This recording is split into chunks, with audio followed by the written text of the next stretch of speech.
I'm Troy Becker, brand manager for STX Lacrosse. Today I'll be taking you through how to string up your new Stallion Omega. We got a little PLL theme going on here with the yellow and black on the new STX handle. If you like this video, comment below which pro tutorial you want to see next. Make sure you subscribe for future stringing tutorials coming your way. All right, so we have our memory mesh here. We folded over the 9-diamond row. We'll run through the top string. So you're gonna start by tying a knot on the end of the string as always. We'll start on the top sidewall. So you go through the outside towards the middle, and then you'll loop around the last diamond, like so. Make sure it's flush. Pull it tight, and then we'll go around once more, just to make sure it's all the way in.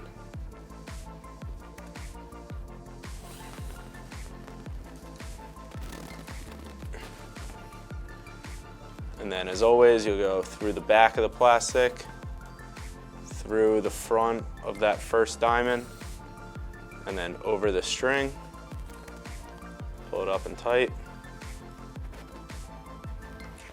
And then for the second part, you'll reverse. So you go through the back of the mesh, through the front of the plastic, and then down through the center that you create. You want to make sure that you have the bridge of the mesh in between the two strings so it sits evenly, and then pull tight. Repeat the process. We're going to skip the next one, come to the third, skip the next diamond in the mesh as well, and again through the back to the front, and then through the mesh, and then reverse. So through the mesh, through the front of the head, and down through the middle. And again, pull it tight, make sure the bridge is in the middle. And then for this one, we'll do the channel lock on the next diamond. Pull it tight, through the back, through the front of the plastic, and again, down through that loop. There you have it. We'll repeat for the next diamond into the next hole, and then like we did over here, skip the next one, and then last diamond. So I'll run through it.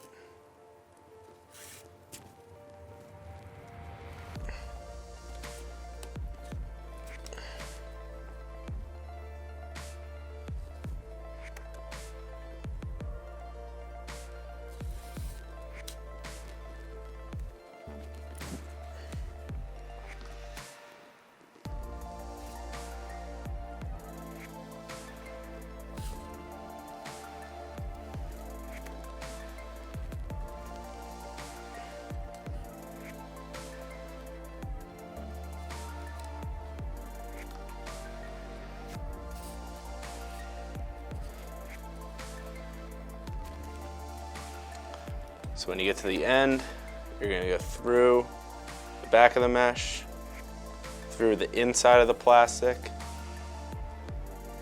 and then loop around the mesh and through the inside of the plastic again, just like we did over here. And then one more time. So you got 2 loops. And again, that's just to make sure it stays completely locked to the sidewall.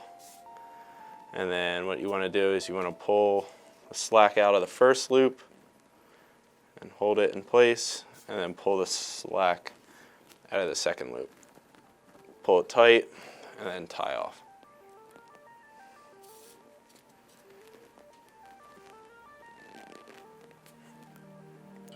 There's your top string. So getting into the sidewall, I like to do a double knot at the top, and again, that just prevents the string from pulling through. We're going to start on the second sidewall hole. We're going to start by going through the outside, and again, just like we did for the top string, we want to loop and lock this in place. So we'll go once, like so. And then twice, and again, that's through the outside of the plastic, through the inside of the mesh, and then pull tight. So first thing we'll do is an SI. So we'll go through the back of the mesh, going down. We're gonna skip that next sidewall hole and go to the third. We'll go through the outside of the plastic, and then we'll come up through the hole between the string that's already there and the mesh. So through the front, and then pull it down so it sits nice and flat. And again, that's gonna start to create the channel. So we'll repeat the process. This one we'll do on the next hole, so down through the top. We're gonna go through the next hole, the outside, and then again, up between the string and the mesh for another SI.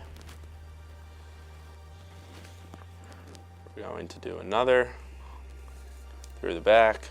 We're gonna skip the next sidewall hole through the outside of the plastic. Again, up through the string and the mesh. So we should have 3. As I go, I like to stretch the mesh out. It just helps with the break-in process, helps form the pocket a little bit quicker.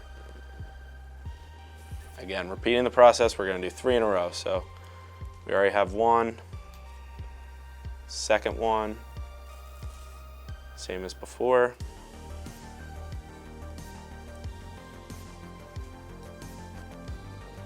And then 1 more. So again, down through the outside, and then up through the string and the mesh.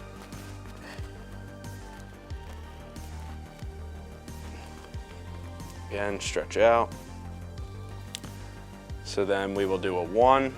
So you go down through the back of the mesh, just like we did before, through the outside of the plastic, just like before, and then instead of coming up through the loop like we did, we're gonna not go through the mesh and just let the string go over top itself, and then that way we have a 1. This diamond gets to float along that string as we start to form the pocket.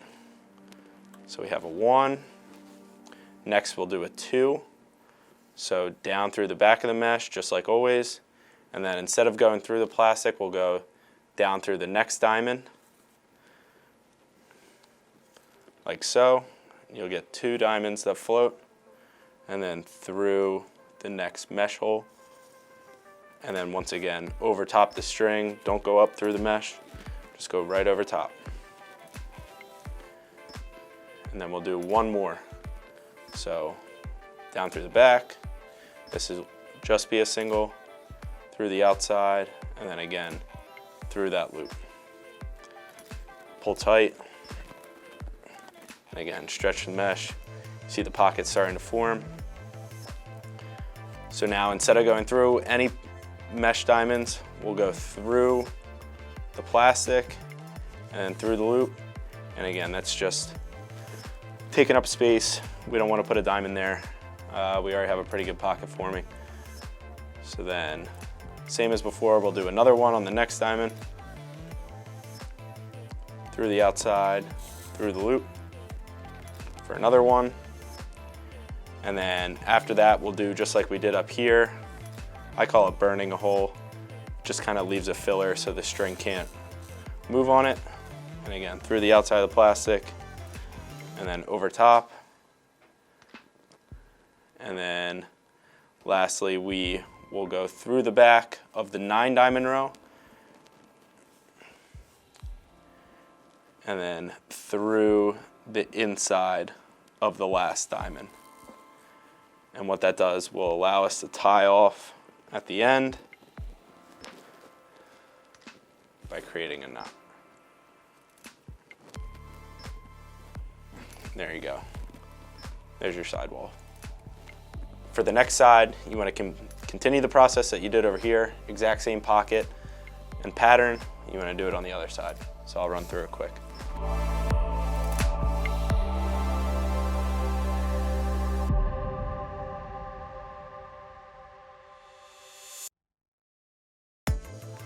So for the bottom string, again, we have a knot already on our string. We'll start on the last bottom string hole, and we'll go up through the bottom. And then what we'll do is we'll find the diamond that we tied off on earlier. We're gonna skip that one and come one in and go through the front towards the back. And then we will skip one, skip two, and then on the third, we'll come through the back like so. And then we'll find the next bottom string hole and go down through the top of it. So that'll form one side. And then we'll come up through the bottom just like we did over here where we tied. On the next one, we'll go through the same hole that we came down through earlier. And then again, coming all the way over, 1, 2, 3, one in from where we tied off. We'll go through the back and then down through the top. You want to pull a little bit of slack out of there just so your pocket's not illegal. And then go ahead and tie off. For the shooting strings, now that the rules are all pretty much the same, 2 straight across, we'll put ours in on the 4th row and the 6th row. So counting from the top, 1, 2, 3, 4, right across, and then skip one, and then on the 6th. On the 4th row, it works out pretty well because we actually have an open sidewall hole. So we'll go through the outside. We'll make sure strings are the same length on each side. And there's plenty of different ways to do this. I just like to weave back and forth all the way across, going over and under the bridges in the back of the mesh. You want to make sure your string lies flat, like so. It's nice and easy to cross over. So for the other side, you're just going to go under and over the existing string. And again, weaving back and forth between diamonds. One key point, if you're doing it right, all the backs of the mesh, all the bridges will be covered with string. If you're not, and you get exposed bridges, then you missed the hole. So go back and find it. But again, we're just gonna weave over, under, all the way across until you get to the other side. Then, like before, if you did everything right, you'll have an open sidewall hole. And you wanna come through the inside. And then once you get to the other side, go ahead and tie off.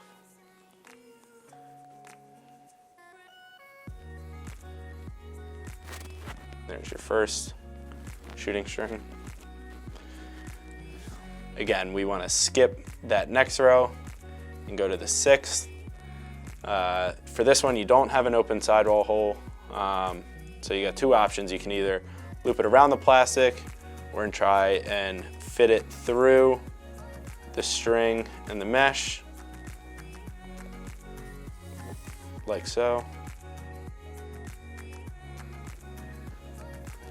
And then again, once you're done, you want to make sure these are the same length so it's even going across.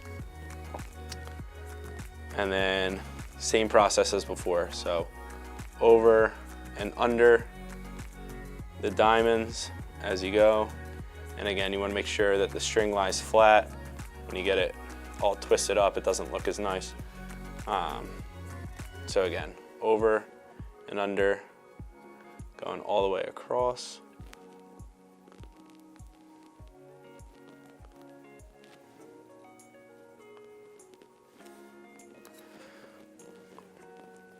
I like to push this out a little bit. General rule of thumb is the bottom shooter is a little bit looser than the top one to avoid any sort of whip or hook when you're going to pass and shoot. And then for the other side, again, we're just gonna weave back and forth. Like before, we wanna make sure that all these bridges like this one are covered up as you go. And again, if you're doing it right, all of them will be covered.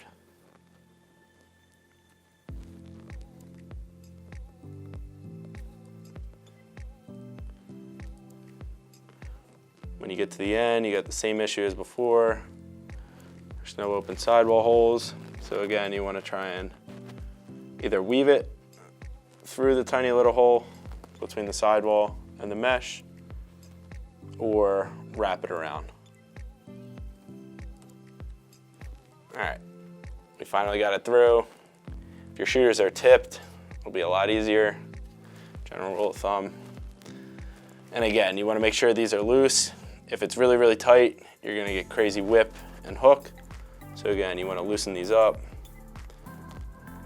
and make sure it's looser than the top shooting string, so you get a nice even throw every time. Much better. And again, once you're done, go ahead and tie off a regular knot. And then you can go ahead and cut and burn.